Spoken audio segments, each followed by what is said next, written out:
অভিনেত্রী তারা দুজনে চলে যায় এবং প্রথমে সেই ক্যামেরার ফুটেজে পাওয়া যাচ্ছে অভিনেত্রী তিনি হচ্ছেন পড়ে যান প্রথমে এবং পড়ে যাওয়ার পরবর্তীকালে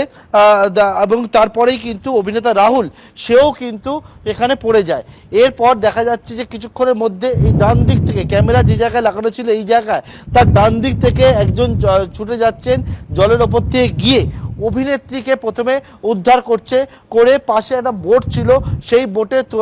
তুলে নিয়ে চলে আসছে। কিন্তু অভিনেতা রাহুল বেশ কিছুটা সময় এই জলের মধ্যেই থাকে, তার কিন্তু প্রথম দিকে কোনো খোঁজ পাওয়া যাচ্ছিল না। যারা এখানে ক্যামেরা লাগানো ছিল সেই ক্যামেরা তারপরে অফ হয়ে যায় এবং এর পরবর্তীকালে পুলিশ জানাচ্ছে যারা এই শুটিংয়ের কাজে যুক্ত ছিল তাদের সকলের স্টেটমেন্ট ইতিমধ্যে এক এক করে রেকর্ড করার কাজ শুরু হয়েছে এবং তারা সমস্ত বিষয়টা খতিয়ে দেখছেন এবং এরপরে তাদের কাছে কথা বলে জানতে পেরেছে তারা বেশ কিছুটা সময় ধরে ওখানে খোঁজাখুঁজি করার পর রাহুলকে জল থেকে